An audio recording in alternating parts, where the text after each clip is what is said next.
Olá pessoal, seguindo aqui com as sabatinas, com os presidenciáveis, já recebemos aqui Romeu Zema, Caiado, Augusto Cury e hoje recebendo o candidato do partido Missão, o Renan Santos, está aqui com a gente.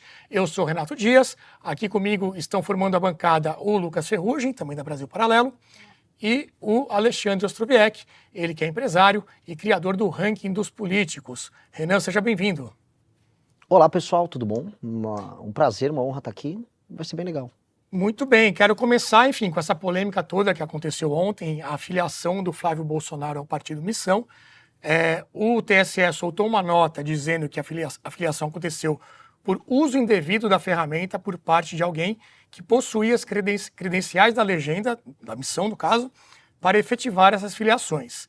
Você trouxe dados aí da abertura dos e-mails por parte da equipe do Flávio Bolsonaro. O Flávio disse que foi vítima de uma fraude, que o sistema estava atrás dele. O que aconteceu afinal? Vamos atualizar aí sobre esse assunto. Vamos lá, claramente o sistema não está atrás do Flávio e o Flávio, eu acho estranha essa história até agora do Flávio. Eu acho que a nota do TSE foi uma nota evasiva para que o problema não recaia sobre ele, porque provavelmente o TSE já imaginava que ia ser uma discussão sobre sabotagem à candidatura dele. E quiseram, talvez, na nota, jogar um pouco no nosso colo.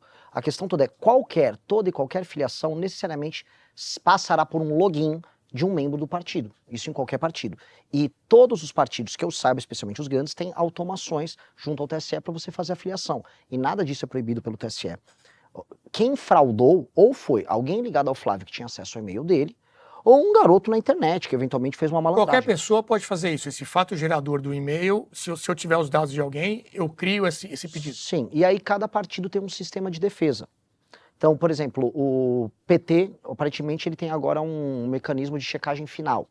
O nosso, o que ele faz? Quando você vai fazer uma filiação fraudulenta, você envia os dados da pessoa, então a pessoa, vamos supor, um fraudador, coloca os dados, o CPF e tal, coloca o nome, cadastra o e-mail, e aí vai para o nosso sistema. O nosso sistema envia para o TSE.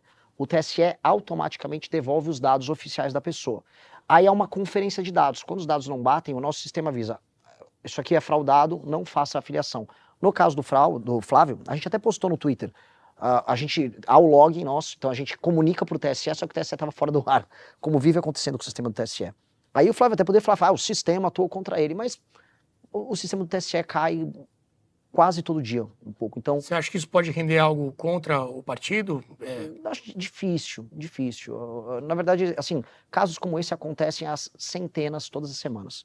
Então você tem trolls filiando as pessoas daqui para lá, de lá para cá. O Lula estava filiado ao PL durante 6 meses. Acho que tentaram me filiar ontem ao PCdoB, a gente até mandou para a imprensa. Então meio que assim, isso é um problema talvez regulatório aí com o TSE. Acho que o sistema do TSE tinha que dar uma melhorada nisso para ficar evitando essa confusão. Mas ela não gerou até agora nenhuma externalidade, nenhum problema eleitoral para ninguém na prática, porque você consegue corrigir isso rapidamente. Ale? Renan, boa tarde. Para a gente poder te conhecer um pouco melhor, quais são as grandes figuras políticas que seriam referências? 2 ou 3 nomes, pessoas vivas ou que já faleceram, que você se inspira e fala, cara, esses são grandes líderes e por quê? Lee Kuan Yew, acho que é o cara que pegou uma não-nação, que era Singapura, um lugar que foi expelido pelos malaios e tornou aquilo um dos países mais interessantes e desenvolvidos do mundo, e fez isso com uma disposição em encarar os problemas concretos, como favelização, como pobreza extrema, analfabetismo, brigas étnicas. Que é Singapura, né? Singapura. E o que ele fez é uma coisa épica, eu diria. O caso ali é épico. Como um homem que tinha uma vocação aristocrática brasileiro, para dar um exemplo brasileiro, e que estava também à frente do tempo dele, o Carlos Lacerda, que também tinha uma vocação meio Lee Kuan Yew, ele falava do combate à favelização no Rio de Janeiro e via isso como um problema perene que a gente teria. Então, para citar um brasileiro e para citar um histórico, eu não posso fugir do clichê de citar o Alexandre, o grande Alexandre da Macedônia, filho de Filipe, o terceiro. O maior de todos, né? O maior de todos. Nenhum outro grande líder político vai se igualar a esse cara. Esse cara foi uma força da natureza. O Lee Kuan Yew realmente, assim, eu tive a oportunidade de estar em Singapura, é incrível o que os caras fizeram, tem muitos méritos. Por outro lado, ele teve uma pegada autoritária importante, ele colocou mais de 100 pessoas na cadeia, ele deixou 23 anos um deputado na cadeia sem julgamento. Então, assim, acho que com certeza tem muita coisa admirável, mas até que ponto você se espelharia e aonde você desembarcaria do projeto dele pensando em Brasil? Não, o Lee Kuan Yew, primeiro, o caso lá é um caso... Não é que ele surge como uma democracia, ele subverte a democracia. O país surge num regime que, em grande parte, é idealizado por ele. Foi um regime, em alguma medida, autoritário em alguns pontos. Só que o que ele fez, e aquilo termina com uma transição para um regime aberto, o que ele fez da transformação de nação, em termos de administração pública, aquilo é memorável. O problema de eu pegar o caso dele só citar esses elementos é que aí eu não vou poder citar nenhum grande homem do passado, que viveu em regimes... O Alexandre tinha escravos, então, eventualmente, eu vou ficar preso nessa discussão do tipo, o Júlio César não pode ser citado como homem público porque ele tinha escravos, ou ele matou muitos gauleses. Então, naturalmente, o Lee Kuan Yew participou de um regime que tinha essas características, mas a execução de políticas públicas e a vocação transformadora foi algo impressionante. Eu posso citar o Roosevelt. Assim. O Roosevelt é um grande exemplo de um grande executor que criou aquilo que a gente chama de Estado americano moderno. O Roosevelt foi um homem também que estava à frente do tempo dele. O Hamilton, nos Estados Unidos, que por mais que não tenha sido presidente, foi isso também. Secretário de Tesouro, né? Exato. Agora, todos eles foram homens do tempo deles, né? E a gente pode pegar coisas que nós, no nosso tempo, podemos, às vezes, incorrer no anacronismo. Não é o caso do Lee Kuan Yew. Porque o César e Alexandre são grandes nomes, mas seria anacrônico exigir deles democracia. E o Lee Kuan Yew, na década de 60, a praxe da melhor prática mundial era a democracia. Eu entendo que ele foi um homem do possível, mas a pergunta era assim, como inspiração, trazendo para o Brasil, aonde que você romperia com ele, claramente? Não, qualquer elemento autoritário. Agora, a capacidade de execução, a imaginação e a vontade de ação, temos que ter. Temos que ter. E eu acho que ele teria sido um grande homem em qualquer democracia. A questão do Lee Kuan Yew é que ele criou uma nação. Ele é um pai fundador de uma nação. E ele entregou depois uma nação que se tornou livre. O processo de tornar ela uma nação livre, veja, ele passou por uma nação que tinha sido humilhado no conflito por japoneses. Ele tem que unificar três etnias diferentes. Então, houve um elemento de centralização, mas ele foi pai e fundador de uma nação. Então, eu também tenho que levar isso em consideração. Dito isso, ele entregou hoje uma nação em que todos os grandes problemas foram encarados. Eu acho isso uma coisa impressionante, porque a gente perdeu aqui, e aí em grande medida o dito Ocidente, perdeu grande parte da sua capacidade de agir. A gente não consegue agir nem fazer coisas. E mais, a gente está vendo o Oriente fazer coisas, né? As coisas não estão acontecendo mais no Ocidente. E aqui no Brasil, mais ainda. Aqui no Brasil a gente não consegue fazer nada. A gente não consegue agir para nenhum tema que importa. Então a inspiração dele, que é uma inspiração central, preciso fazer coisas, e preciso fazer coisas rápido. E ele talvez foi o cara que fez mais coisas mais rápido no último século. Renan, boa tarde, obrigado pela presença aqui hoje. Eu quero pegar esse gancho de Ocidente para perguntar como é que está também a sua cabeça ideologicamente falando hoje, né? Enfim, acompanhei o surgimento do MBL no Brasil, na época das manifestações, muito associado ao liberalismo naquele momento. E acho que ao longo desses anos, imagina, mais de 10 anos de lá para cá, você foi refletindo sobre referências, como faz, o que acha que dá certo, o que acha que dá errado. Hoje é uma crise um pouco ocidental, como você mesmo colocou, essa questão de como é que a gente mantém progresso e ir para frente com a democracia do jeito que a gente construiu.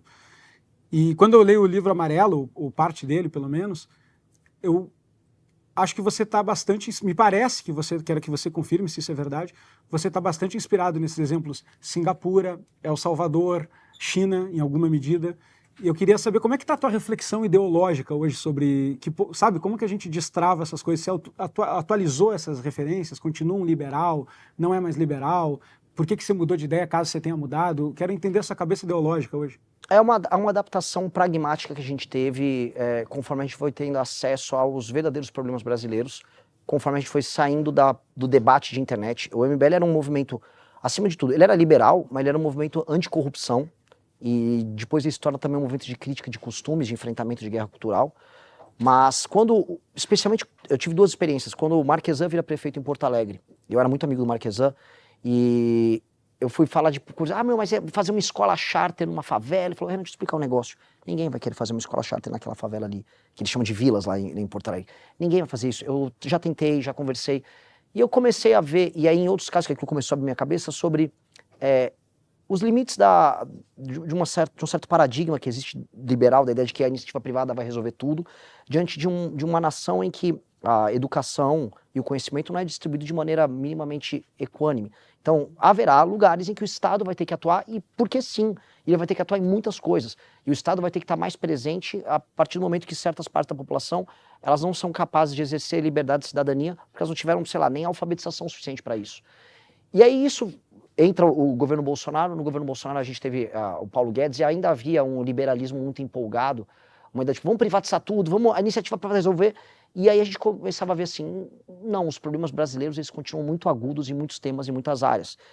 E aí isso se reforçou demais quando a gente começou a rodar o Brasil e ir nos lugares mais pobres do Brasil. E para mim, na campanha, especialmente na pré-campanha, que foi quando a gente começou a moldar o resto do livro amarelo a isso, quando você vai no Brasil onde não há atividade econômica nenhuma, onde há uma total e completa dependência do Estado, onde não há exercício da cidadania e onde essa ideia de democracia que a gente fica falando e vendo na TV, ela é só uma ficção.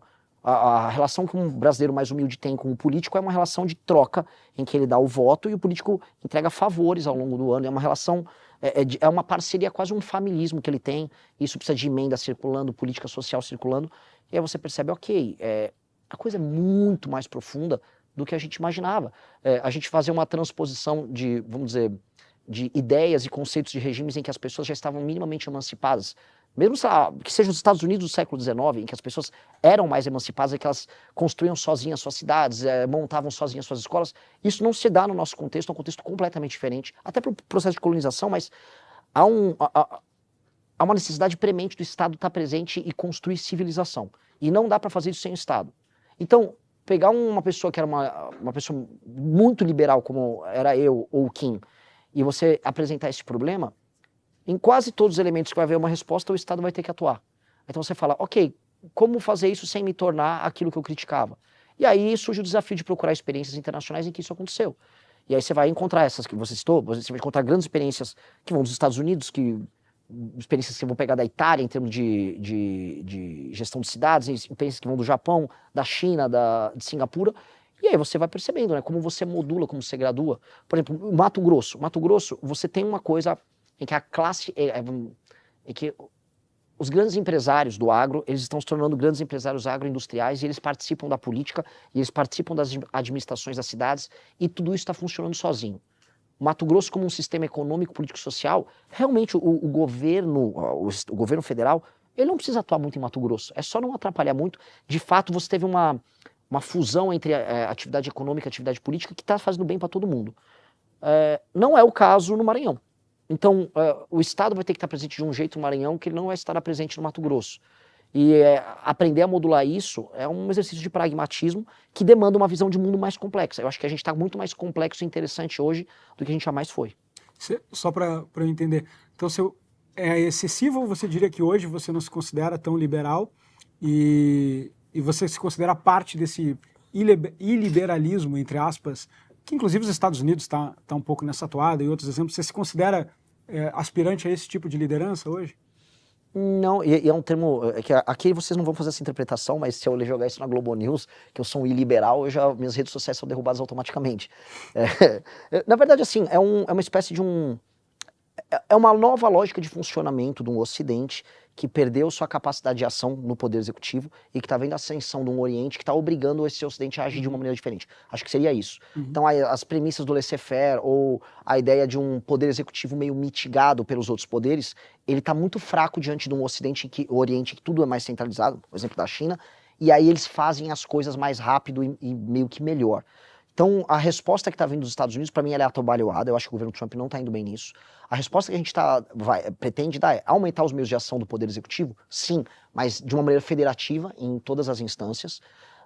Mas também corrigir os outros poderes, porque a gente está vivendo uma democracia disfuncional aqui. Então, não é igual a deles e eu acho que também não é iliberal. Porque eu acho que o problema brasileiro é que a gente vive um regime democrático pré-liberal. Ele é nominal em termos de democracia, mas falar que ele é um regime liberal moderno é um pouco exagerado. É um regime arcaico, patrimonialista, ainda oriundo de um familismo do século XIX. É um negócio meio... É um bicho, sabe, com traços evolutivos distintos, assim. Tem características ainda muito antigas dentro dele. Então esse bicho, que é a democracia brasileira, é um bicho que ele precisa evoluir rápido. É como se fosse um Pokémon que precisa dar aquela evoluidinha ali. A gente precisa dar essa acelerada nele. Renan, você já foi alvo de críticas de ter pouca experiência, não ter tanta capacidade de execução, mas enfim, você tem uma história de um projeto como o MBL, com muitas manifestações, organizando muita coisa. O projeto da criação do Missão também é um baita case de conseguir enfim, delegar poderes, constituir equipe e tudo mais. Mas pensando no governo Renan Santos, você tem que ter uma capacidade ainda maior e tudo isso vai ficar para o passado, temos que olhar para frente. Uma das coisas que o mercado vai olhar é justamente essa capacidade, e aí onde você pode atuar já no primeiro dia é a formação dos ministérios. Para a gente ainda é um mistério quem vai poder fazer parte disso. Você já citou o Kim algumas vezes como um nome que seria parte desse time, mas o resto é um pouco ainda nebuloso. Quem que você pode dizer que poderia fazer parte desse teu time? O teu ministro da Economia, por exemplo, é sempre um nome que é anunciado antes por candidatos que estão postulando a presidência. O que você pensa sobre isso? O que você já pode anunciar para um time de ministros? Eu acho que, assim, essa questão da experiência, realmente, eu tenho uma experiência política de 12 anos e as minhas entregas, quando comparado com os demais em termos de liderança política, elas são bem maiores que as deles. Basta ver que eu sou o único líder político que preside o próprio partido, defende as próprias ideias e tem autonomia para criticar quem quiser. Acho que isso me coloca numa posição de liberdade que, do ponto de vista político, é uma credencial bem diferente, né? Eu não preciso estar com o Kassab de vice para falar que eu tenho, né, meios de fazer os governadores do meu partido trabalharem para mim, ou posso criticar o Flávio sem tomar pito dos deputados do meu partido. Então, isso é uma posição que deu muito trabalho. Construir um partido no Brasil, construir um partido independente, como a gente fez, é uma empreitada única. Mas isso qualificou a gente muito bem para não ficar ansioso, para precisar ficar apresentando nomes, porque se eu apresentei um livro como o Livro Amarelo, e eu e o meu time somos capazes de ir ao debate público e em todos os agentes econômicos explicar o que nós queremos fazer, eu não preciso me escorar num posto Ipiranga ou num nome que, quer falar de economia, fala com fulano, quer falar de justiça, fala com fulano. Não, nós temos que ser lideranças completas e trazer as pessoas para tocar um projeto que já foi discutido previamente pelo partido. Eu acho que essa mania que existe na política brasileira de ter que se escorar nos nomes é porque os partidos não fazem o trabalho prévio de construir programa, e aí para a sociedade ver que existe um programa, você tem que apresentar uns rostos. Ah, entendi, ele vai pegar um economista naquela linha para o Ministério da Fazenda. Ah, não, o ministro da Justiça é naquela linha. Não, qual é a linha do partido? Qual é a linha do candidato? Então, a ideia da gente não estar ansioso é a ideia de nós podemos ir para o debate público, tratar de todos os temas, sem precisar se escorar. Então, por exemplo, houve um debate ontem bem interessante que aconteceu num evento do IFL, acho que é Caminhos da Liberdade ontem. Fórum Caminhos da Liberdade. E aí no debate que teve os coordenadores econômicos de 4 campanhas. A gente mandou o João Landau, ele é filho da Helena Landau, da Vista Capital lá no Rio de Janeiro. Um cara brilhante. Ele se sente muito à vontade com o Livro Amarelo para trabalhar. Eu falei, vem, ele está ajudando a montar o time. Se ele vai ser ou não esse será o ministro da Fazenda, é uma coisa que a gente está discutindo sem ansiedade. O importante é que ele pôde sentar para debater, defendendo um sistema de ideias coerente que ele concorda. Eu acho que a gente poder fazer isso já é um salto também. Então, eu não fico muito ansioso em precisar apresentar isso. Em termos de estrutura, número de ministérios, você já tem isso na cabeça também, não? Isso a gente vai apresentar num evento não na semana que vem, a outra. Que a gente vai mostrar como vai ser o desenho de ministeriado. Porque uma das coisas que a gente antecipou, por exemplo, segurança pública e justiça, a gente vai juntar. Ministério da Fazenda vai ter um papel principalmente focado nas reformas estruturantes na parte de orçamento, muito claro, mas a parte de gestão pública, e aí a gente vai juntar previdência com trabalho, com planejamento, com infraestrutura, com cidades. Esse seria um super ministério que ficaria no próprio Palácio do Planalto, que seria o grande ministério das reformas do Estado brasileiro. E isso é um ministério que a gente quer tocar junto com o Kim e que pessoalmente eu participaria. Seria uma atividade central de gestão por parte do governo federal, que é muito inspirado no que o Roosevelt fez nos Estados Unidos, que é na ideia de eu vou precisar reformar tudo. Então nós vamos precisar ter uma espécie de quase CEO, ou seja, indo para outro exemplo, o meu Hamilton seria um Kim nesse sentido, para tocar as reformas. Enquanto que, aí sim, as reformas ligadas especialmente à área orçamentária e algumas de competitividade, seriam elas tocadas pelo Ministério da Fazenda. Então toda a grande reforma do Estado brasileiro passaria por esse ministério. E ele já representa, ele vai somar uns 6 ou 7 ministérios já existentes. Cultura, juntar com esporte, juntar com educação, por mais que orçamentariamente isso não represente muita coisa, mas é peanuts, assim, isso não muda muita coisa. Passa uma sinalização boa e em termos de gestão você consegue juntar equipes. Mas isso a gente vai anunciar daqui 2 semanas. Falando um pouco de governança, uma proposta que pareceu bastante interessante é a lei da responsabilidade gerencial, né, que vocês falaram. O fundo partidário, ele deixa de ser por número de deputados, me corrija se eu entendi errado, em vez do fundo ser por número de deputados, ele vai ser por número de municípios que batem as metas, etc.